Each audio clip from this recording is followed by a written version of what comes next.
Recently, a jury member of a grand jury here in St. Louis County was dismissed after a judge removed the foreman from the grand jury. Then a three-judge panel for the Missouri Court of Appeals ruled that foreman's removal was in violation of state law after Robert McCulloch complained to the judge who took the foreman off of the case.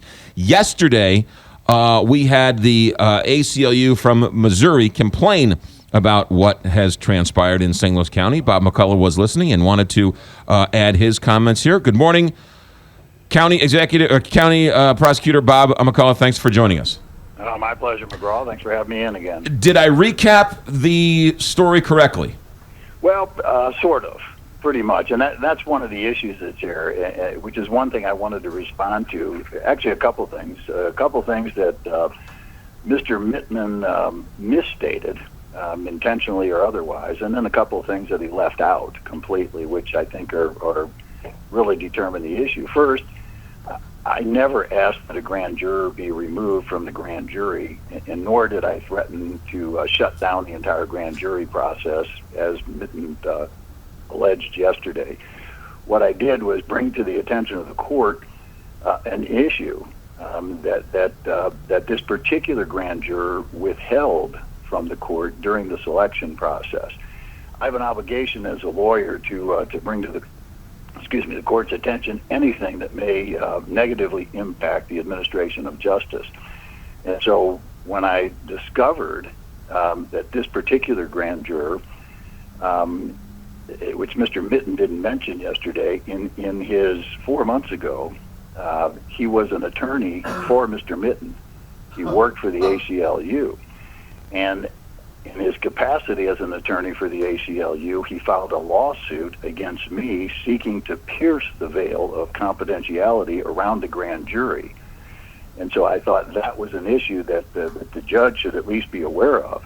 And I asked him to take a look at that issue, and if it was a problem, then to take whatever action was appropriate.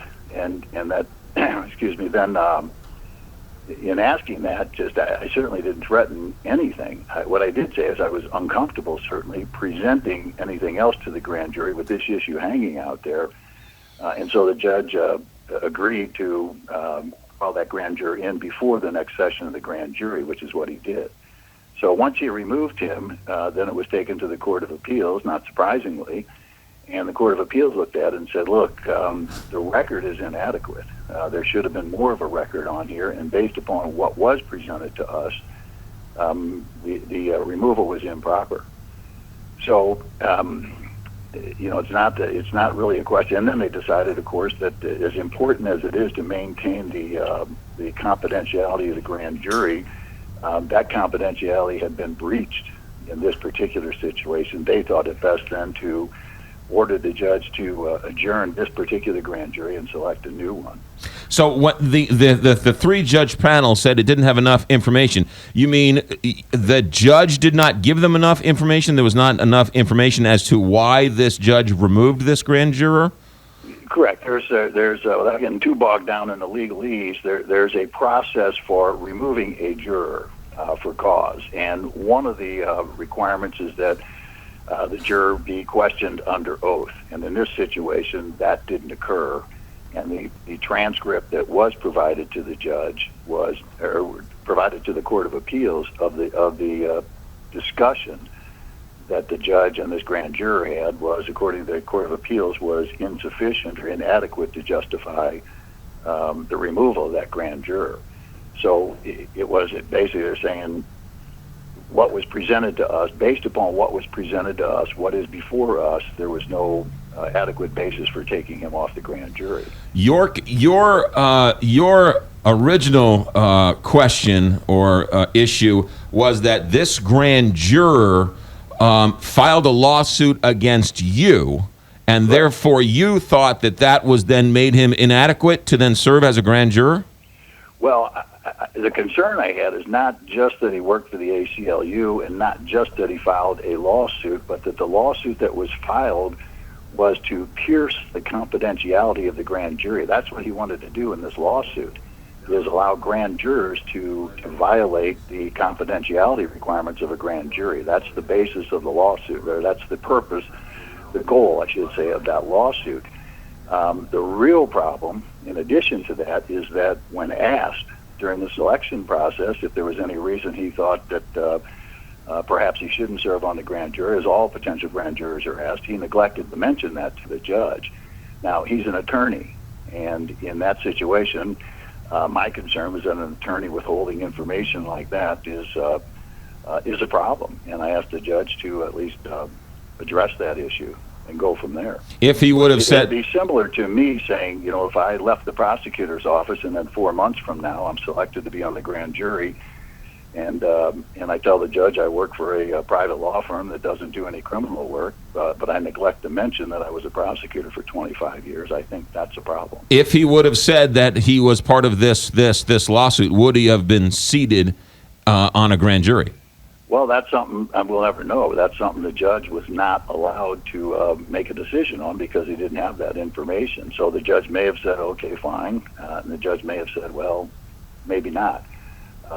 But the whole purpose, the whole idea is that that's information that should have been presented to the judge. Yeah. The criticism to you, Bob McCulloch, St. Louis County prosecuting attorney, is that you have stepped on the scale of justice you didn't like what this grand jury was doing, was saying, was coming back with, and so you stepped on the scale to get this grand jury unset.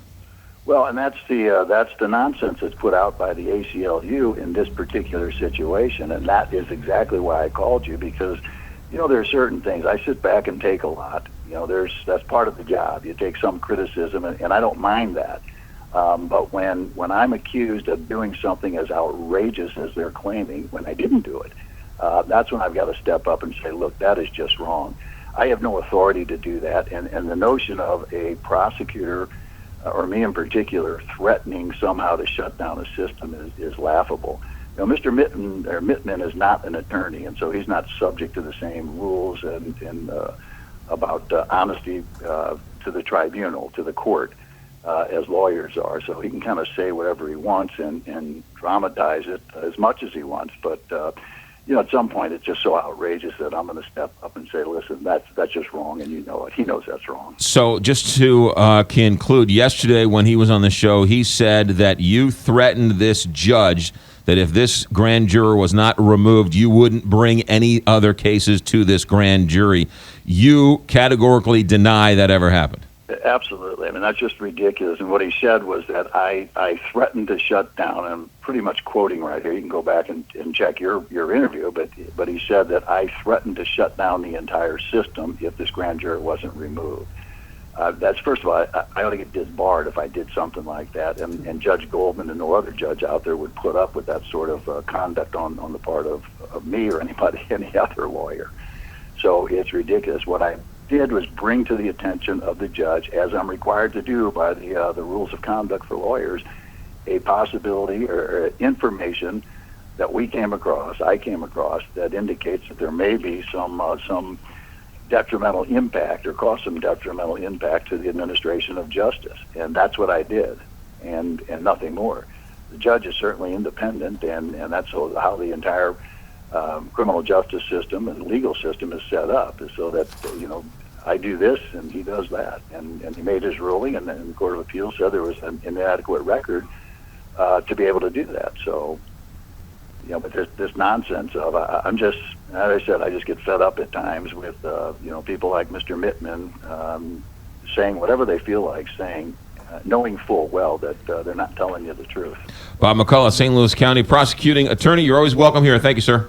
My pleasure. Thank you, and anytime. You got it. 7:25 here, Big 550 KTRS. We will post this interview as well as yesterday's interview, in which he is referencing, on our webpage, ktrs.com, so you can hear both interviews and listen to both men, and then you can make up your own mind.